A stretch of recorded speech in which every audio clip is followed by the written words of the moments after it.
Ontario is now laying the groundwork, introducing legislation that, if passed, will allow the province to join BC's proposed class action lawsuit against dozens of opioid manufacturers.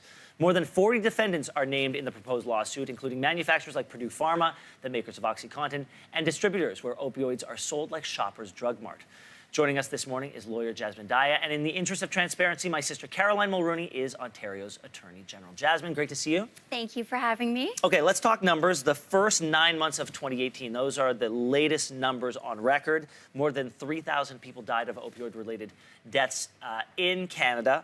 And the provinces essentially are seeking to recoup some of the healthcare costs associated with treating these emergency situations. How would a government go about trying to prove the responsibility of Shoppers Drug Mart, for example, and Purdue Pharma as another example?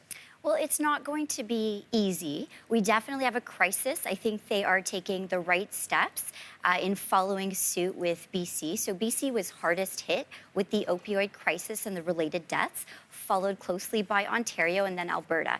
And I think that they definitely need to try to do something to recoup the costs.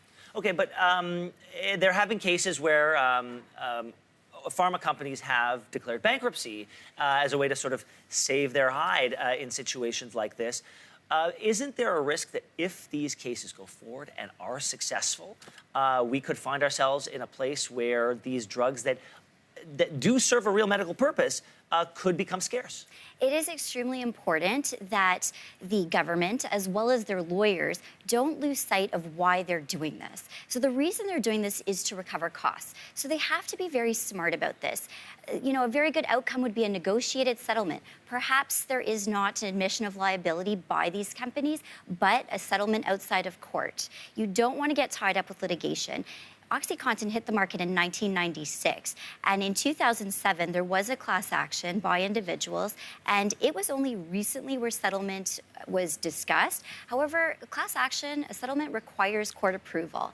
Ontario and Quebec have approved that settlement in that class action. Saskatchewan does not. It's 12 years later, and that is still ongoing. What about what's going on in Oklahoma? Because there's a case that's beginning today where the state is suing two big pharma companies for $10 billion.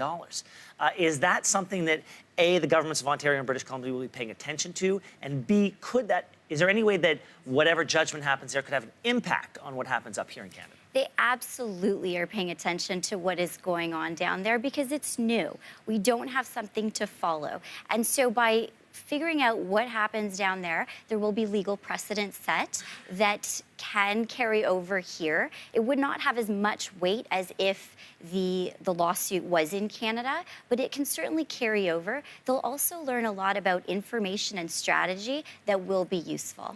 Jasmine Daya, thank you so much. This is an important court case we should all be paying attention to. Thank you so much. Thank you.